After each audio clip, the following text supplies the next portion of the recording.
मैया के पाइप में पेलिए शिक्षा। प्रेम से बोलिए सरस्वती मैया की।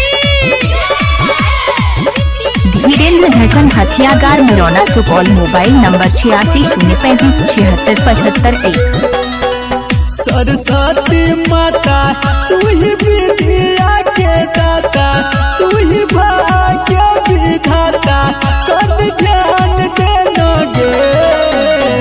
सरस्वती माता तू ही विद्या के दाता, तू ही भाग्य विधाता, कर ध्यान देना गे। मैया के पाइप ने पेलिए शिक्षा, कोना देवे बोर्ड परीक्षा, हमरा ज्ञान देना गे। मैया के पाइप ने पेलिए शिक्षा, कोना देवे बोर्ड परीक्षा, हमरा ज्ञान देना गे। मैया के पाइप ने पेलिए शिक्षा,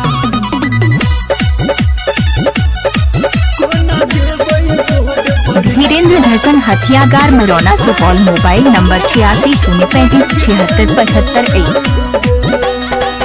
गाँव वाली लड़की सब नहीं केलको पढ़ाई गे, आई बेर फेल कदी है सरस्वती माई गे।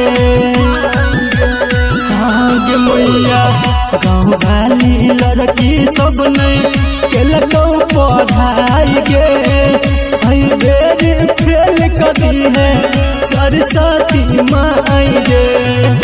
लागैया डर कोन भरबै पेपर, एहसान कदेना गे। मैया के पाइप ने पेलिए शिक्षा, कोना देवे बोर्ड परीक्षा, हमरा ज्ञान देना गे। मैया के पाइप ने पेलिए शिक्षा, कोना देवे बोर्ड परीक्षा, हमरा ज्ञान देना गे। मैया के पाइप ने पेलिए शिक्षा।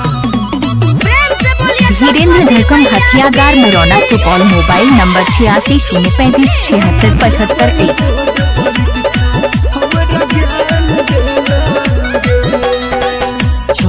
सवास हमर तोरी है नैया सगे, हमर अनिल के दिल में करी है निराश गे।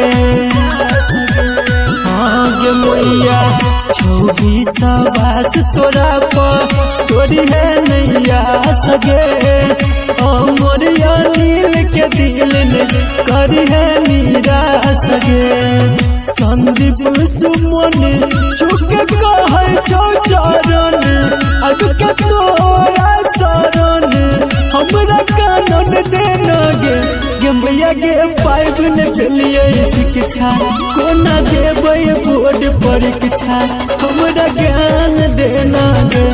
मैया के पाइप ने पेलिए शिक्षा, कोना देवे बोर्ड परीक्षा, हमरा धीरेन्द्र धड़कन हथियागार मुरौना सुपौल। Mobile number 86 035 76 75 1।